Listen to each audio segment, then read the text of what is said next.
Hey guys, welcome back to a video. I've not done a video in a good few months now, but I've hit a little milestone. I've hit 250,000 views, so I thought I'd come back and do a little video for you. The last videos I did, you've got the nav bars, a responsive nav bar and a fixed nav bar. So, these are getting up some pretty nice views, so I'm going to continue and make some more videos. So, I've had a couple of requests, one of which was a copyright bar, kind of like this, which I've just mocked up in Photoshop. So it's going to be a black bar just across the whole width of the website at the very bottom. It's going to have some little text and some links, social links, whatever. You can have whatever links in there you want. Another request I got was to make everything a bit bigger. It was quite hard to read on some people's screens, so I've made that a bit bigger for you. And also in this tutorial, I'm starting with completely blank files, so you'll see how I set up a project pretty quickly and get going and get up and running. So yeah, let's start. So we're going to want to make this nav bar. So in my index.html file, I'm using a code editor called Atom, and that comes with quite a few packages that sort of help you get ready and help you get going quickly. So if you just type in HTML:5 and hit tab, that sort of builds all the basic HTML that you're going to need. So if we just call this copyright, if we go over to our window, we can see there that that's changed, so we know we're in the right file. So the first thing we want to going to do is link up our style sheet, which is just here. Again, it's blank. Text/css, href. Href is just the link of where it is. Because it's in the same directory, we can just call it straight away. We don't have to do any backslashes or anything. And just to check that that's working, if we do body background red, we can see that's red, so it's definitely working. Cool, let's get rid of that. When I start a project, I do a couple of little resets to my body and HTML. Just that's how I like to work, and it sort of gets us off on a clean. So I do margin 0, padding 0,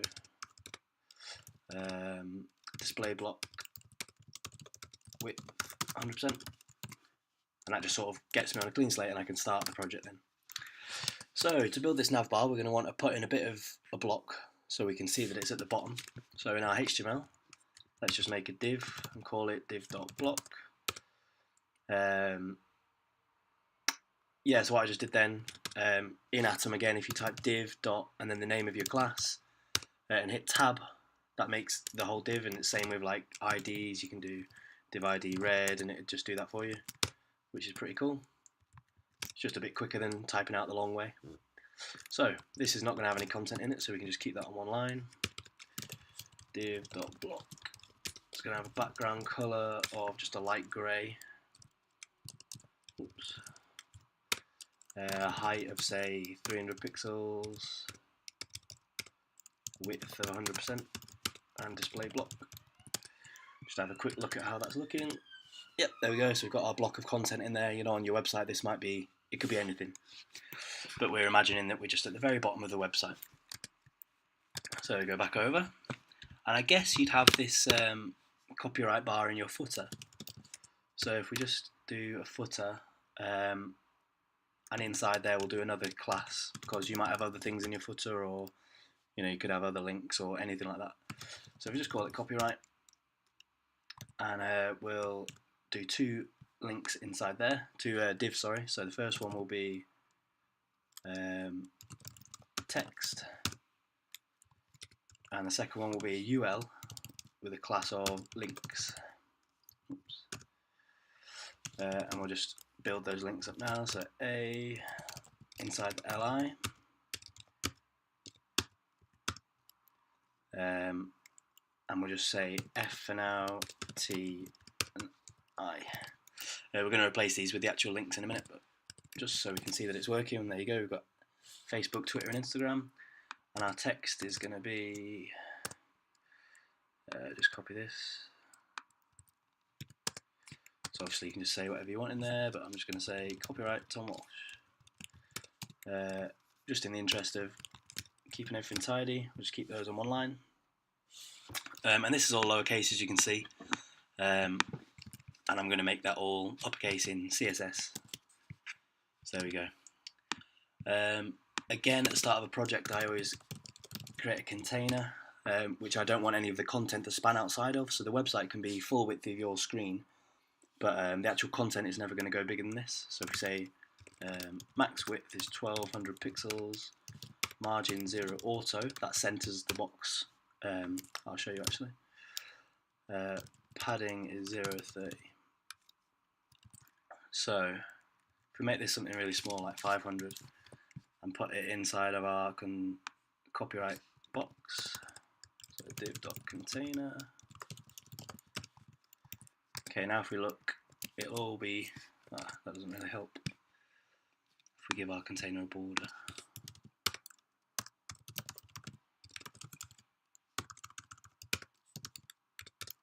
Okay, now you should be able to see a box, and you can see it's 500 pixels wide, but it's all the way over to the left, and we obviously want it in the center. So you just need to add margin 0 auto, and that centers it for you. So we want that bit more than 500, we want it 1200. So as you can see, it's 1200 wide. That's the maximum width, but it's always going to span, as much as it can, unless it's bigger than 1200. And then we've added 30 pixel padding here. So top 0, left and right 30. So that's here. You can see there's a gap. So yeah, that's our container done. So our text is over here, which is correct, but we want our links to be on this side. So the quickest and easiest way to get this done is to use a float. But before we use floats, we need to add a clear fix to the parent element. So I'll just explain that. So to get a clear fix, just literally Google clear fix, and this is it here. And we'll just add this in here. So dot clear fix. Get rid of group. So what this does is if you have a class of clear fix, it adds a pseudo element called after, which adds this display table clear both. So basically, we're going to add a clear fix to our copyright, and then anything inside of here can be floated. So we're going to say float left, and in here we're going to say float right. Then in here we're going to say dot float dot left, float left, and we can duplicate that for our right one. So floats basically it's hard to explain, they just force elements to be on the side that you say they go to, so they can, rather than being on top of each other, they'll move as far left or right as they can. So if I refresh our thing now, the links are over here and the text is over here. So the reason this is it's not the height of our elements anymore is because I gave this copyright element a clear fix, but I didn't give one to our container. So if I do that now, you can see we get the height again. So yeah, that's sort of the old way. Floats is still the way I use it. It's perfectly viable, it still works fine, but more people are moving over to Flex now. I'm not a huge fan of Flex because it's not massively supported in many browsers, so I'm going to stick with floats for now. But yeah, we can see this is over here to the right, this is over here to the left, and that's essentially what we were going for. So let's hide all these that we don't need anymore.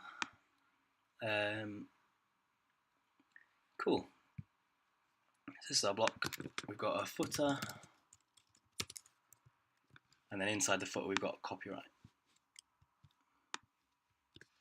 The footer we're just going to give a display block width 100%. Footer div.copyright. I'm going to do the same to that. Display block width 100%.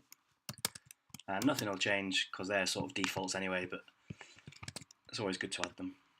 So then inside here, so our copyright, we're going to want to add a colour. So background colour is going to be black, which is 6 zeros, and there you go. And then inside there, we've got div.text, I believe. I'm going to give that a colour of white, which is 6 Fs. And there we go. You can see that this is like a serif font, which I'm not a massive fan of. So what we're going to do is we're going to use something called Font Awesome. That's completely wrong, ignore me. We're going to go to Google Fonts and just Google Open Sans. That's what I always tend to use. It's just a nice basic sans serif font. So you can add whatever you want. We're just going to add regular and semi-bold, I guess. Doesn't really matter. And then they give you this link, so you just take that and you add it in the head of your HTML file. So before this closing head tag, you add that in. And they even give you the CSS, so it's super easy. Just copy that, put that in your header, in your HTML body. Oops. There you go. Now every piece of text on the whole website is going to use this. We can still play with the weights of the text, but that's basically how it works. So if we look at our page now, that's using Open Sans, and it just looks a little bit nicer. What we're also going to do is give it a text transform of uppercase, and that just forces all the text to be uppercase. We're going to give it a font weight of bold, and that boldens it up a little bit. And then that's really it for that. I mean, we can add a bit of padding to the copyright thing, maybe 20 pixels zero, so that's top and bottom, so that gives it a bit of space. Maybe that text is a little bit big. Yeah, but these are all just things that you can alter with your own website and choose whatever you want. So let's concentrate on these now. We're going to move from div.text to what have we got? Footer, div, copyright, ul.links, I believe it's called. Yes. Okay. So these are already floated right because we've used a class up here. You could have the float right in here if you want, but you're just going to be repeating yourself if you use floats throughout your website. So I think it's best to use these sort of individual classes. So what we're going to want to do is remove, so a UL automatically has margin and padding. I can show you that here. If we zoom in on it, what's this? So our UL, you can see here, has 16 pixels margin, 40 pixels padding. So we just want to get rid of all of that. So margin is 0, padding is 0. We're going to display inline block because it's in a line with another element, and that should change a little bit. So that now has no padding, no margin, which is perfect. So we've then got the UL to do. Oops. Li, and that's we're going to do the same, margin 0, padding 0, display inline block, but we're also going to add a list type of none. If I take that away and refresh, take away that, they're still in a line, and you'll notice if I take off this background color, oops, there it is, that they've got these dots, and we want to get rid of those, so list style type none gets rid of those. So if I refresh again, take off that background, they're gone. Perfect. So now we're going to want to put them all in one line, so display inline block, and there they are. And you can see now that these two elements are on the same line. You wouldn't get that if you didn't use floats, so it's really important to use those as well. And they're slightly out of line because there's line heights and things like that, but we can fix all that in a minute. What we're going to do next is add in the actual the little icons here, just so we can make them realistic links and use them properly. So this is when we go over to Font Awesome. It's really, really simple to use. You've probably heard of it before. Literally click Get Started, use Web Fonts with CSS, and they give you the link here, so just copy that. And again, just like we did with Google Fonts, that just gets pasted into your head. It's quite a long link, but yeah, just paste that in there. And then you've got Font Awesome then. Font Awesome is working on your website. So all you need to do is go at the top to icons and just choose the ones that you want. So let's say Facebook, and in the design I've used this square one, which is quite cool. So you copy that. This is literally this whole link, just copy all of that into your HTML. And where we said F, just replace that. Oops, did that copy? Don't think so. copy that and just paste that into there instead of the F. So now we'll get the Twitter one. I know that Twitter has a very similar URL, so just copy that. Clicking that should copy it, but it didn't seem to work for me last time, so let's just copy the whole link, replace the T, and last but not least, we need Instagram. Yeah, so let's copy that. And there you go. Font Awesome has millions, well maybe not millions, but thousands and thousands of icons for you to use. 2,707. But there's literally everything from paragraphs to brands, so I don't know, literally anything. Bitcoin, they've probably got one for that. Amazon, they've got ones for that. So literally any icon you can imagine, they've got loads. They have this is the free version that I'm using, but they have a pro one as well, which you have to pay for. This unfortunately is not a sponsored ad, but Font Awesome, if you want to give me some money, feel free. Cool. So if we open up our website now and refresh, we can see those icons are all there, which is cool. They look really cool. So we're going to want to style those up a little bit. So inside our li, duplicate that again, and we've got an A. As you can see here, we've got LIs then A's. We're going to want to give those a colour of white. Oops. A font size of say 20 pixels. Let's see how that looks. There we go, looks pretty good. It's close to our design. Maybe make them a little bit bigger. Say like 24. There we go. So now these are way out of line. Again, we can mess around with that in a minute. If you give that a line height of 1 EM, that'll sort of tighten everything up a little bit. Does it? Maybe not. Wonder why that is. Don't know. It's not that important though, we can always mess around with other things. What we are going to want to do though is give them a margin left of 10 pixels. And that just gives that little spacing there. And I mean that's pretty much it. If we add a little bit of margin top to our div.text, you should really get used to using the inspector because you can do things really quickly and test how it's all going to work. So if we just look in here and give it a margin top 10 pixels, like 7, 6 maybe, there you go, it's in the middle. So we can copy this straight out of the inspector and just add it to our CSS. There you go. And then it works. So I mean essentially that is it. We've got 3 links, we've got our text, and it pretty much works on mobile, but we are going to make it more responsive anyway. So what we're going to do is add a little media query in here. So add media all, and so media all means it's on screens, it's on, if you printed out the file, it'd work on there.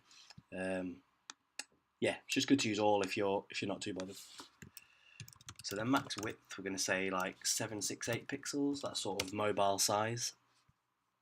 So then what we're going to say is float.left and float.right. We're going to say float is none, width is 100%, and text align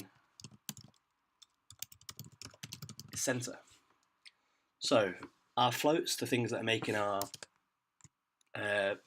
elements go all the way to the left and all the way to the right, if we give those a float of none, they're just going to be default and they'll do whatever, what the default function is. We're giving them a width of 100% though, so each of these is going to, take up the full width, so they're going to be on new lines. We could also add in a display block there, I guess. It'd just make it even more enforced that it's going to be on a separate line. And then we're going to say text align center. So they're going to, everything should be centered in the middle of those. So if we just do these one by one, when we're on mobile, float goes, so they, this element that we've sent to the right doesn't push to the right anymore. If we add width 100%, nothing will probably happen. Oops, come on.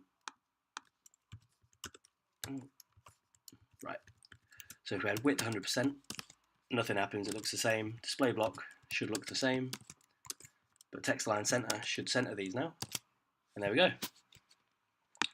Now if you've got eyes as keen as mine, you'll notice that the margin left here is sort of pushing it off a little bit. That's fine. We can copy this into our media query as well. Get those on separate lines. And rather than margin left 10, we'll say margin left is 0.